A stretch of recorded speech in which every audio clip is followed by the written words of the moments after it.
The disciples had been following Jesus and watching and participating in all of his miracles, and so they were shocked, they were devastated when Christ was crucified.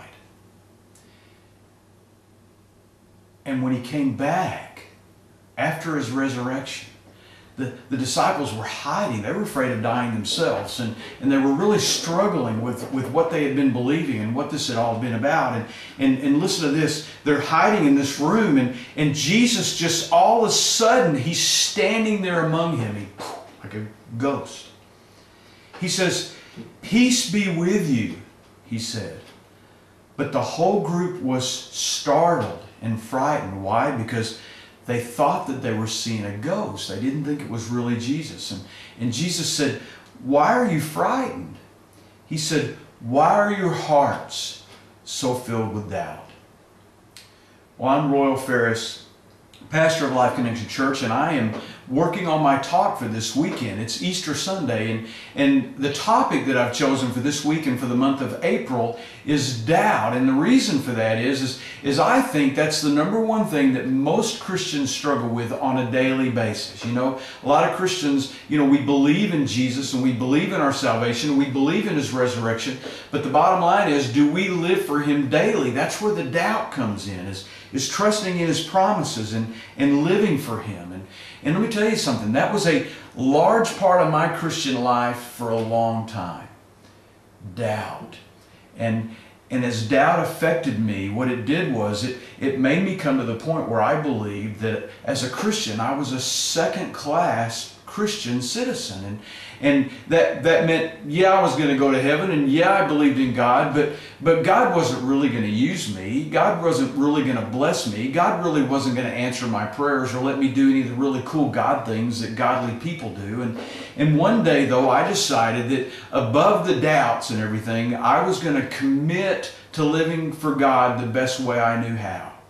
And as I did that, as I started studying Scripture and as I started living for him, what I realized was there were a lot of biblical heroes, people that we study all the time, that struggled with doubt.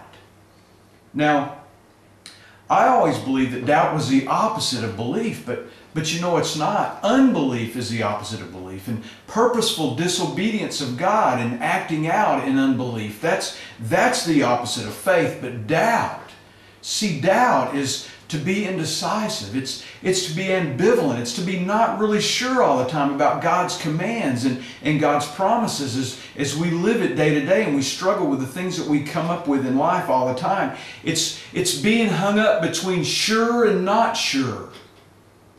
That's doubt. And it's what we do with doubt that determines the level of our faith. Beginning this Sunday, I'm going to be teaching on doubt, and we're going to look at how doubt, instead of diminishing your faith, can actually help you become strong in your faith, to help you become faith-filled. Now, we believe at Life Connection Church that Easter weekend is an Easter weekend.